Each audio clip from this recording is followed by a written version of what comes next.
नमस्कार फ्रेंड्स, रश्मी साटम्स रेसिपीजमध्ये आपलं मनापासून स्वागत करते। आज आपण बनवणार आहोत चण्याच्या डाळीची भाजी म्हणजे चना दाल पकोडा। त्यासाठी मी ही एक मोठी वाटी भरून चण्याची डाळ घेतलेली आहे, जी 8 तास मी भिजवून घेतलेली आहे छान। त्यानंतर एक मोठी वाटी बारीक चिरलेला कांदा घेतलेला आहे, कोथिंबीर घेतलेली आहे चिरून भरपूर, 1 टीस्पून तांदळाचं पीठ, 2 टीस्पून चण्याच्या डाळीचं पीठ घेतलेलं आहे, 1 चमचा आल्याची पेस्ट घेतलेली आहे। आल्याची पेस्ट जर रेडी नसेल तर तुम्ही आलं आणि लसूण किसूनही वापरू शकता याच्यामध्ये। त्यानंतर मी घेतलाय पाव चमचा गरम मसाला, पाव चमचा हळद, अर्धा चमच्यापेक्षा जास्त मी धणा आणि जिरा पावडर घेतलेली आहे आणि 1 चमचा मालवणी मसाला घेतलेला आहे, थोडासा खायचा सोडा 2-3 चिमूट, चवीसाठी मीठ। ही आपल्याला डाळ दरदरीत वाटून घ्यायची म्हणून थोडंसं पाणी घेतलंय आणि कढईमध्ये मी तेल तापायला ठेवलेलं आहे, ज्याच्यामध्ये आपण ही भाजी तळून काढणार आहोत। तर आपण आधी ही डाळ वाटून घेऊया।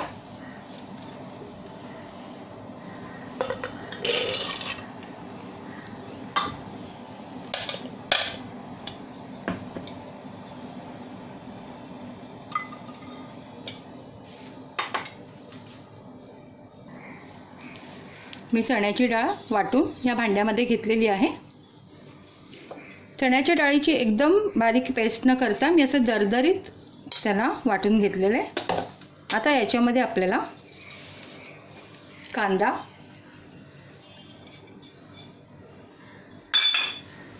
कोथिंबीर, कांदा आणि कोथिंबीर जितकी जास्त तेवढी भाजी छान क्रंची होते। याच्यामध्ये मी घेते बेसन आणि तांदळाचं पीठ। तांदळाच्या पिठामुळे भाजी थोडी कुरकुरीत व्हायला मदत होते आणि बेसनच्या पिठामुळे काय होतं की ही चण्याची डाळ थोडीशी वाटल्यानंतर ही सुट्टी सुट्टी असते। आपण जर बेसनचं पीठ न घालता याची भाजी केली तर ती अशी कढईमध्ये सुटतात, विरघळतात। खायचा सोडा घातलेला आहे मी याच्यामध्ये, आलं लसूण, खायचा सोडा आणि आता हे 4 मसाले याच्यात घालते मी आणि सगळ्यात शेवटी आपल्याला मीठ घालायचं आहे। मी यामध्ये अर्धा चमचा मीठ घेतलेला आहे। हे सगळं मिक्स करून झाल्यानंतर थोडंसं टेस्ट करून बघायचं आहे आपल्याला। जर मिठाची आणखीन गरज लागली तर आपण आणखीन थोडंसं घालून घ्यायचं आहे।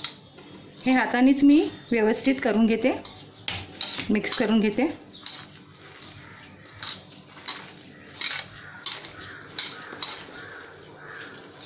यात जास्त पाण्याचा वापर केलेला नाही आहे मी, डाळ वाटतानाच फक्त थोडंसं पाणी वापरलं होतं।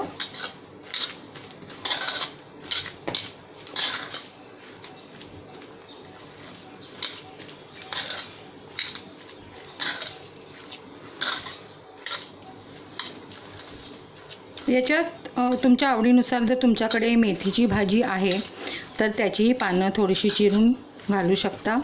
थोडीशी अशी कडवट भाजी पण छान लागतात।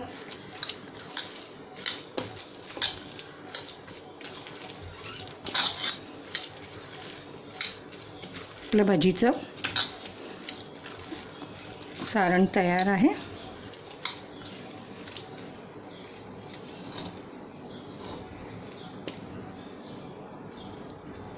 आणि याच्यापासून आपल्याला भजी बनवायची, थोडंसं आपण टेस्ट करून बघूया। थोडंसं मीठ लागेल आपल्याला।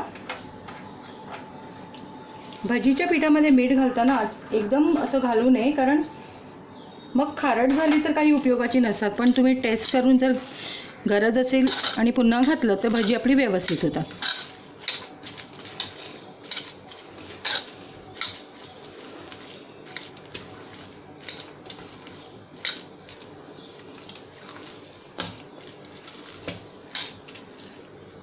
भजीचं पीठ तयार झालेलं आहे, आपण आता याची भाजी तळून घेऊया।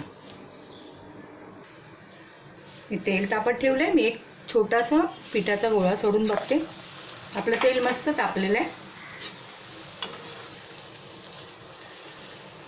मी गॅस सिम केलेला आहे, कारण खूप कडक तेलामध्ये जर भजी तळली तर वरून ती करपून जातात पण आतपर्यंत नीट शेकत नाही। हे तेल जरा जास्त तापलेलं आहे. मी गॅस सिम केलाय.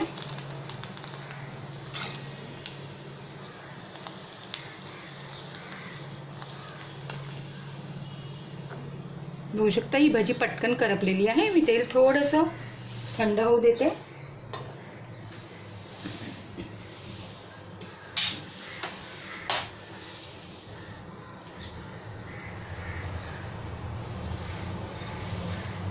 छोटे छोटे भजीचे गोळे आपल्याला तेलामध्ये सोडायचे. गॅस मी सिम ठेवलाय.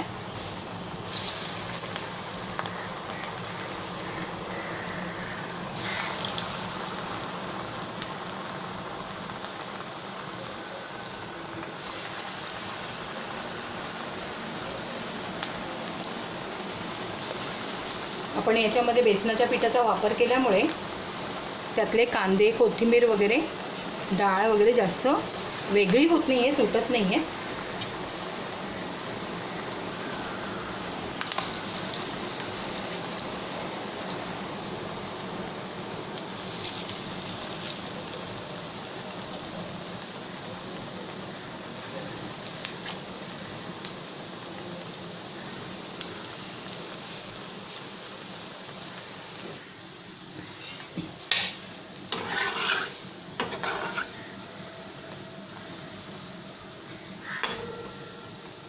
यांना सावकाश सिम गॅसवर हळूहळू आतपर्यंत शेकतील अशी शेकून घ्यायची आहे.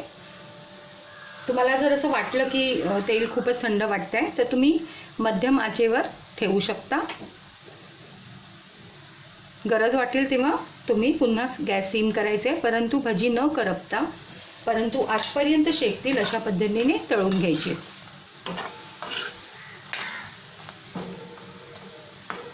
यामध्ये मी मालवणी मसाला वापरलेला आहे तिखटपणासाठी, पण तुम्हाला आवडत असेल तर तुम्ही हिरव्या मिरच्या अगदी बारीक बारीक चिरून याच्यात जर घातल्या तर ही भजी खाताना जशा दाताखाली मिरच्या येतात, ज्यांना स्पायसी आहे अशांना ती भजी खूप आवडतात मिरचीची. पण घरामध्ये लहान मुलं पण असतात आणि त्यांनाही हे पकोडे खायला आवडतात, ही भजी खायला आवडतात, म्हणून मग मी याच्यामध्ये मसाल्याचा वापर केला.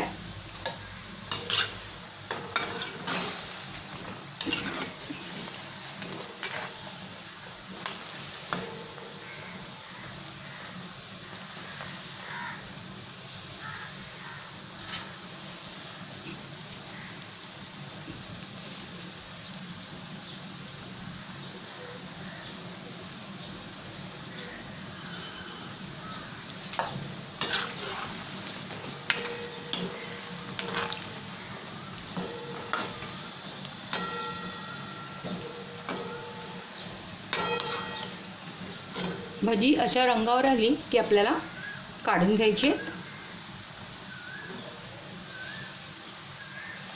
मी प्लेटमध्ये टिश्यू पेपर ठेवलेला आहे, त्याच्यामध्ये मी काढून घेते.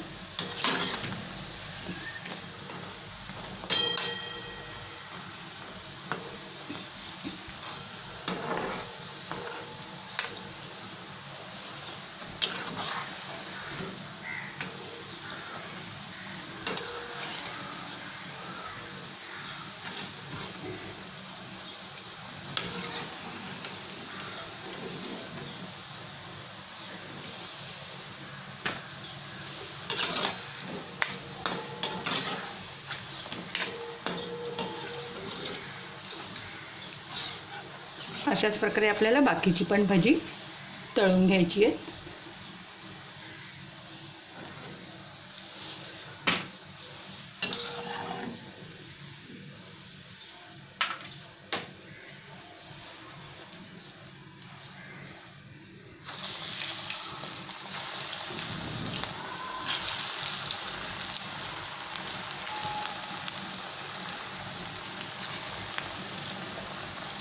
ही भाजी गोळे गोळे न करता जरी ओबडधोबड अशी टाकली तरी पण छान वाटतं.